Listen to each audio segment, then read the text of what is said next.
सरकारी योजनाओं में किस तरह अनियमितता और मनमानी बरती जाती है, इसके कई उदाहरण मिल जाएंगे। ताज़ा मामला गुना शहर के चौधरी मोहल्ला निवासी एक शख्स से जुड़ा है।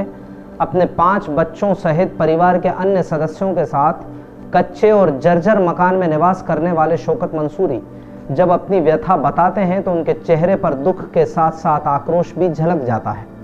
दरअसल शौकत और उनके भाई ने प्रधानमंत्री आवास योजना के लिए आवेदन किया, आवेदन भी 6 साल पहले, लेकिन सर्वे करने वाले अधिकारी ने शौकत का मकान पक्का बता दिया।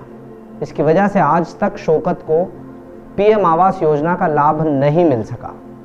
पिछले दिनों कुछ समाज सेवियों ने नगरपालिका के इस योजना से जुड़े सर्वेयरों और इंजीनियरों पर गंभीर आरोप भी लगाए थे, यहां तक कि कलेक्टर को भी शिकायत की थी। हैरानी इस बात की है कि वरिष्ठ प्रशासन अब तक इस मामले में क्यों मौन है, किस बात का दबाव है।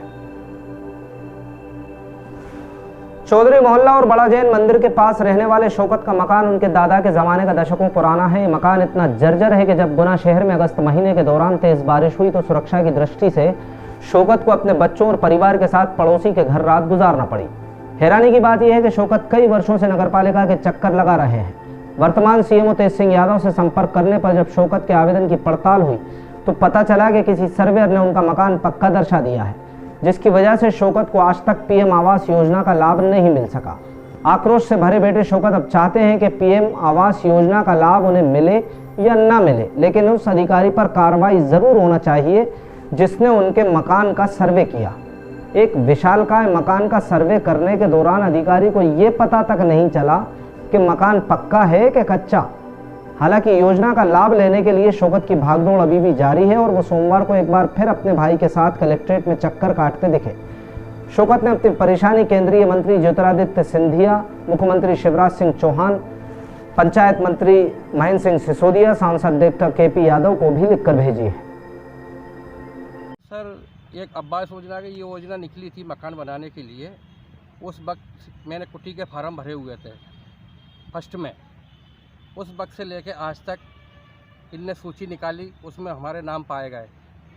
उस टाइम पे हमको ये आश्वासन दिया अब आपकी कुटी आएगी और मकान बन जाएगा।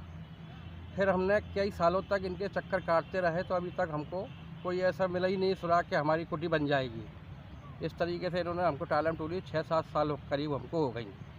इसके बाद फिर मैं गुरुवार को आदरणीय सीएमओ साहब से मिला, मैंने उनके ऊपर बात रखी पूरी।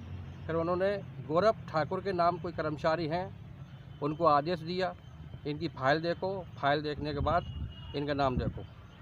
उन्होंने गौरव ठाकुर ने नाम देखा और बताया कि इनका तो पक्का मकान घोषित किया हुआ है। तो फिर मैं दोबारा सीएमओ साहब के पास गया तो सीएमओ साहब ने दोबारा गौरव ठाकुर को बुलाया। फिर पूछा उन्होंने, पूछने के बाद मुझसे कहा कि भाई अब आप आगे की कार्रवाई करें। किस विभाग ने सर्वे किया था? सर्वे का तो हमें पता ही नहीं है किस विभाग ने किया है ये सर्वे। ये सब नगर पालिका में आता है? जी हाँ, नगर पालिका में हमारा मकान आता है, लेकिन सर्वे का हमें पता ही नहीं है कौन आया कौन नहीं आया और कैसे उसने पक्का मकान लिख दिया। ऐसा आपने आवास योजना का फॉर्म कब डाला था, कितने वर्ष हो गए? ये सर उस समय ही डाला था जब फर्स्ट में योजना ही आई थी जी, उस समय के डाला हुआ है। तो आपके नाम लिस्ट में आ चुके थे?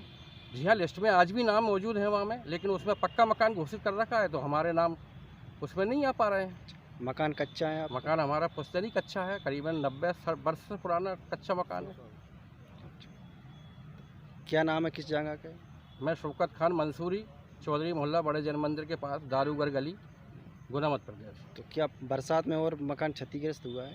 मकान हमारा पूरा ही टोटल क्षतिग्रस्त है। अच्छा। मैं अभी जो 11 दिन लक्सर जो बारिश हुई है उसमें मैं ना 7 दिन तो अपने पड़ोस के मकान में सोया हूँ बच्चियों को लेके। मेरी 5 पुत्री हैं और मैं खुद हार्ट पेशेंट हूँ। मेरा ऑपरेशन किया हुआ है, लेकिन मेरे से ज़्यादा कुछ बनता नहीं है तो मेरे को है ना बेचारे मोहल्ले वासियों ने बुला के रात को वहीं सुलवाया। बच्चियों को, छोटे छोटे मेरे बच्चियाँ हैं। तो आप क्या चाह रहे हैं? मैं तो यही चाह रहा हूँ, ये जिसने सर्वे किया है उसको दंड मिलना चाहिए और मेरा जो काम रुका हुआ है उसको पूरा करना चाहिए। यही मेरे आपसे निवेदन है और मैं इसी कारण आज महोदय आदरणीय कलेक्टर साहब के पास आया हूँ आवेदन लेके और मैं आज दूंगा उनके लिए।